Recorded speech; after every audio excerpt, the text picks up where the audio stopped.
reached the finish line. Pelari pertama tiba di garis finish. 5 minutes more, 5 menit kemudian, the second runner reached the finish line. pelari yang kedua juga ia telah mencapai garis yang finish. After 1 hour and 40 minutes, Setelah 1 jam 40 menit, the third runner finished the race. pelari yang ketiga juga dia tiba mencapai garis finish. After 2 hours and 54 minutes, Setelah 2 jam 15 menit, the 110th runner reached the finish line. pelari yang ke-110 tiba juga di garis finish. So when they have 110 runners who have reached the finish line, Jadi ketika mereka telah memiliki 110 pelari yang telah tiba di garis finish, the officials would like to held a closing ceremony. jadi panitia ini ingin melakukan upacara penutupan. So the tarpaulin was laid already in the road. Jadi itu panggung sudah dipasang di jalan. But before they started to build the tarpaulin there, Jadi sebelum mereka membangun itu panggung tenda ini, there was a call from the middle of the track field. ada satu panggilan dari tengah-tengah jalur lari ini. One official said that don't close the race yet. Salah seorang panitia berkata, jangan dulu tutup perlombaan ini. Then the official said, why? We have 110 runners already here. Lalu salah seorang ofisial yang lain berkata, mengapa? Kita sudah punya 110 pelari di sini. Don't close the race yet because there is still one runner who is running towards the finish line. Jangan tutup dulu pertandingan perlombaan ini oleh karena masih ada satu lagi pelari yang sedang berlari. And it was Abdul Basir Wasiki. Dan pelari itu adalah Abdul Basir Wasiki. Abdul Basir Wasiki ran with his injured leg. Abdul Basir Wasiki ini dia berlari sambil luka atau celaka yang ada di kakinya itu. Sometimes he stops, Kadang-kadang dia berhenti, sometimes he sits down, kadang-kadang dia duduk. but he is determined to finish the race. Namun dia berketetapan untuk menyelesaikan perlombaan. Brothers and sisters, Saudara-saudara, after 4 hours, 24 minutes, and 17 seconds, setelah 4 jam 20 menit 17 detik, Abdul Basir Wasiki reached the finish. Abdul Basir Wasiki ini akhirnya menyentuh garis finish. And when he reached that finish line, brothers and sisters, Dan ketika dia menyentuh tiba di garis finish itu, the big crowd stood. para penonton berdiri.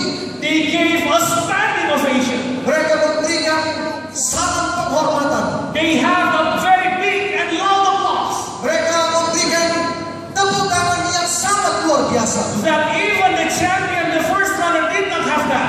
Bahkan pemenang juara satu pun tidak mendapatkan hal yang seperti itu. But when Abdul Basir Wasiki reached the finish line, Dan ketika Abdul Basir ini menyentuh tiba di garis akhir, he received a very big applause from people. dia menerima satu ungkapan terima kasih atau selamat dari orang banyak. After the race, there was an interview to Abdul Basir Wasiki.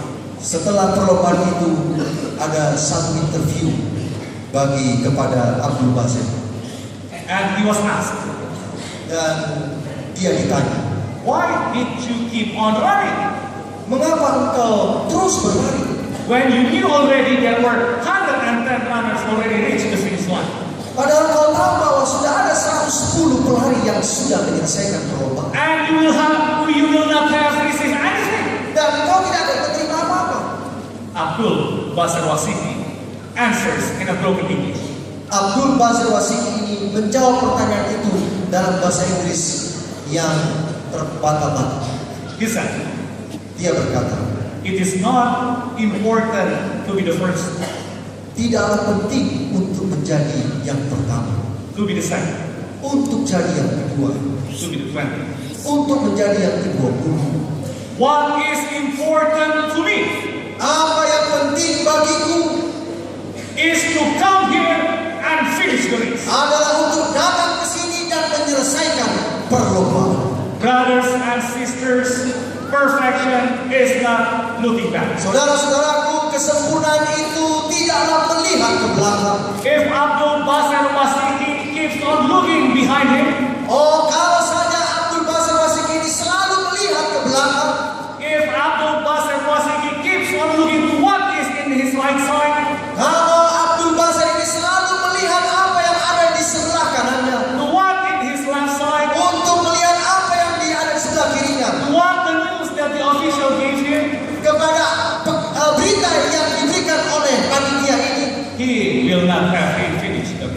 dia tidak akan pernah menyelesaikan perlumbaan. But Paul is saying that perfection is not looking back.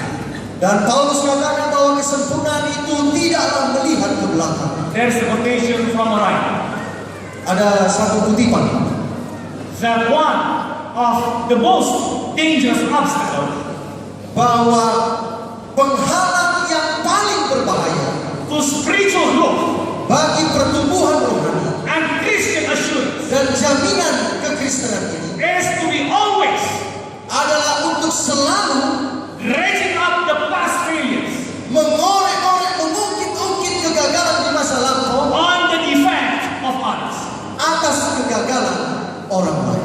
Brothers and sisters, Saudara-saudara, if we keep on looking behind us, kalau kita tetap melihat apa yang ada di belakang kita, if we keep on looking the defect of others, kalau kita selalu melihat kegagalan-kegagalan orang lain, we will never reach the goal. kita tidak akan pernah mencapai tujuan. We will never reach the finish line. Kita tidak akan pernah mencapai garis akhir. Right here, brothers and sisters, Saat ini, saudara-saudara, I want to make a very important point. saya ingin memberikan satu hal yang sangat penting About spiritual growth. tentang pertumbuhan rohani. Yes, it is true. Ya, adalah benar. It is very hard to forget about what is behind us. Adalah sangat sulit untuk melupakan apa yang ada di belakang. It is very hard not to find the fault of others. Adalah sangat sulit untuk tidak menemukan kesalahan pada orang lain. But brothers and sisters, Namun saudara-saudara, if we shift to a new paradigm, jika kita berpindah kepada paradigma yang baru, it is no longer who I am with, itu bukan lagi saya yang hidup, but Christ lives in me. tetapi Kristus yang hidup di dalamku. So Christ can give us the divine ambition. Jadi Kristus dapat memberikan kepada kita kelupaan ilahi.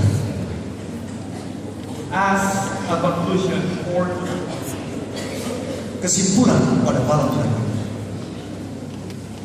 Apostle Paul define what is perfection. Rasul Paulus mendefinisikan apa itu kesempurnaan.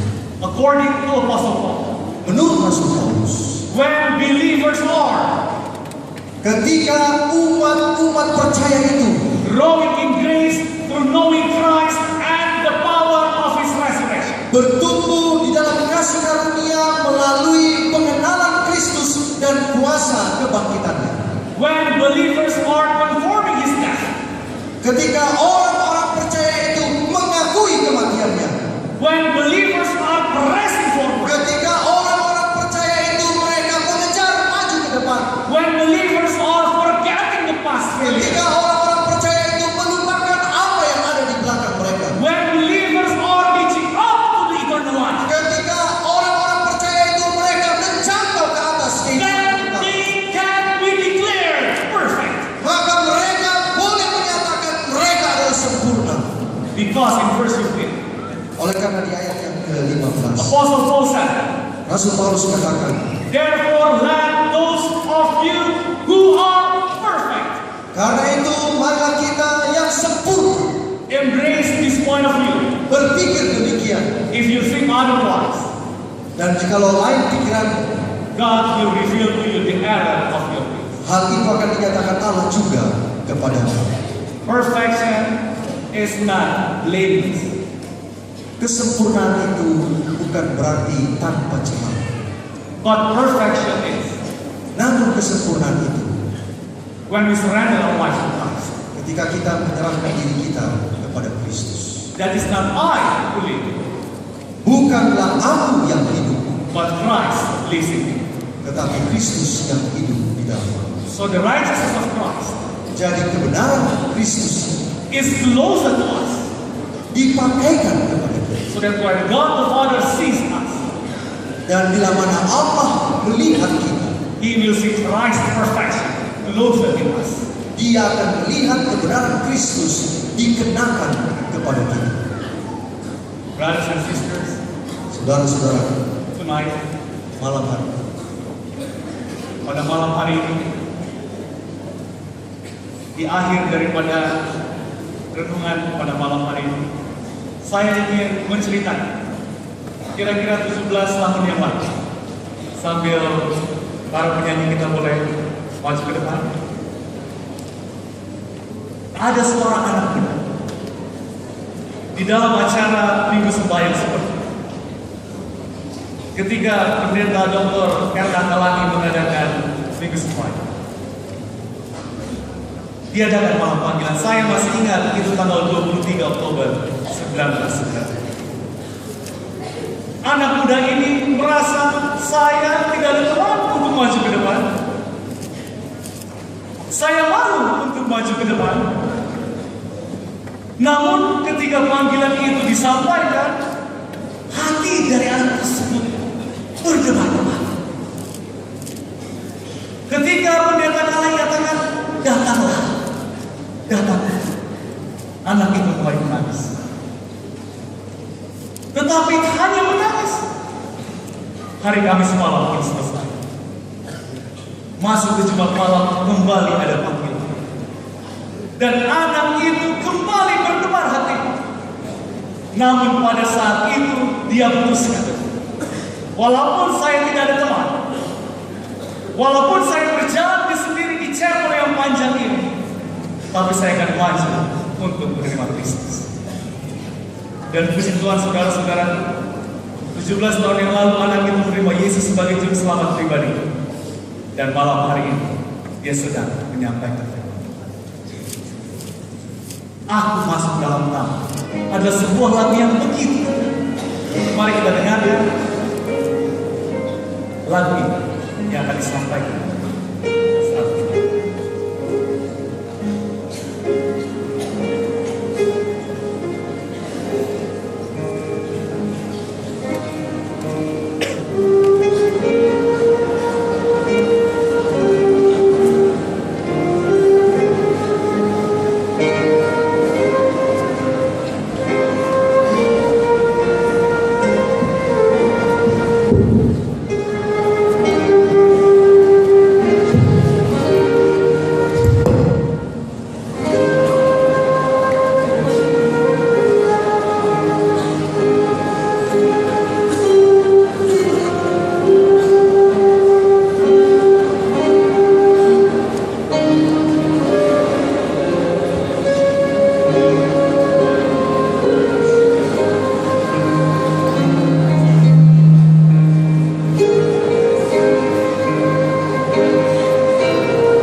bahwa setan adalah seperti singa yang mau.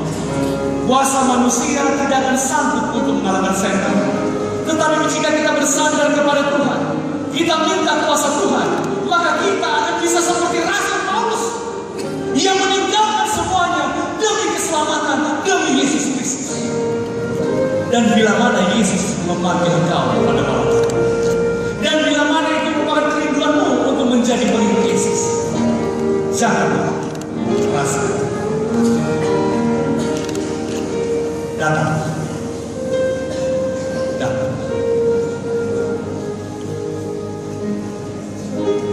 Ada satu lagu yang berjudul, yang tertulis dalam lagu Shalom Kamu, tarik aku ke Yesus. Puji Tuhan.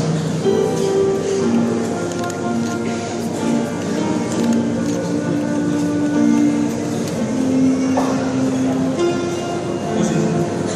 Surga bersuka cita melihat jiwa-jiwa datang, melihat jiwa-jiwa maju ke depan tanpa malu untuk menyatakan bahwa Yesus Kristus adalah juru selamat pribadi. Bila mana engkau malu melihat Yesus, mengakui Yesus sebagai juru selamat, maka Yesus pun akan malu untuk mengakui engkau sebagai anak. Tetapi bila mana engkau berani menyatakan kepada gereja, menyatakan kepada jemaat dan kepada dunia Yesus adalah juru selamat, maka Yesus juga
saudara bisa memegang tangan, saudara bisa mengajaknya maju, dan saudara bisa mendoakannya sambil maju ke depan. Sebab ini adalah keputusan yang penting dan sangat menentukan dalam hidup.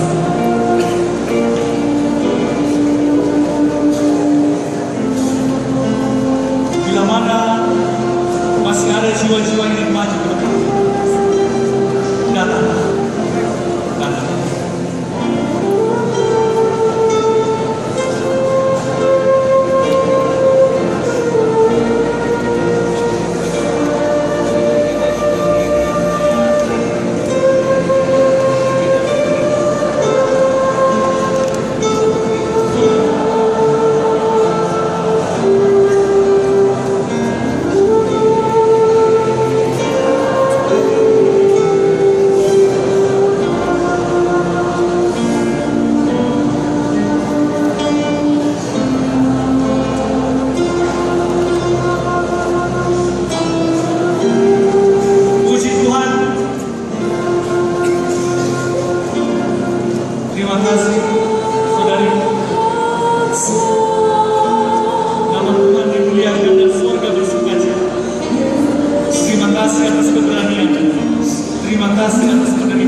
adalah kerugian bagimu. Dan semua hal itu sama. Dan itu merupakan keputusan saudara. Terpuji atas.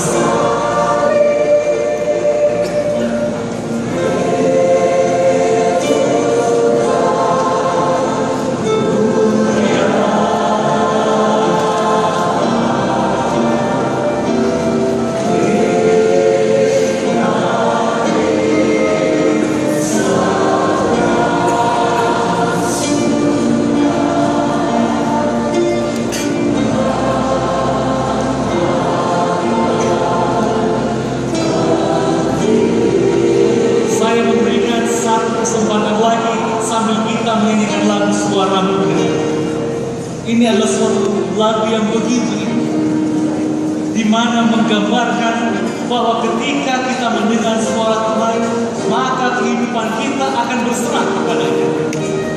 Dan bila mana adalah suara Tuhan mengundang kau untuk menerimanya pada malam hari ini, janganlah keraskan hati saudara.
Telah menyatakan bahwa mereka telah mendengar suara Tuhan, dan mereka bukan sekedar mendengar suara Tuhan, namun mereka merespon panggilan suara Tuhan.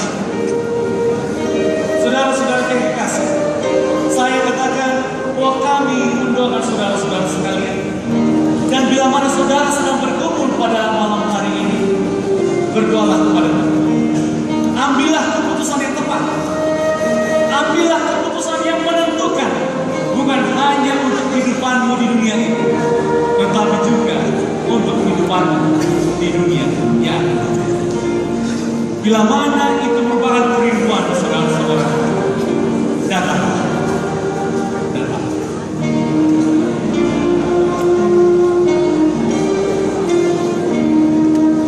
Meski aku lemah,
saya ingin bertanya, adakah satu jiwa lagi?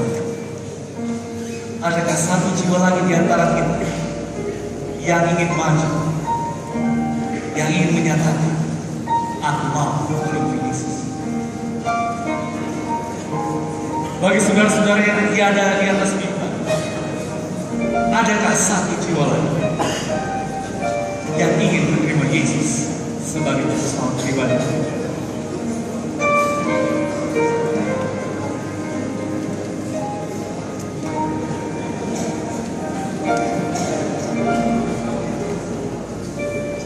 Sambil kita menyanyikan ayat yang pertama sebagai ayat Quran, saya mengundang saudara-saudara untuk boleh beribadah.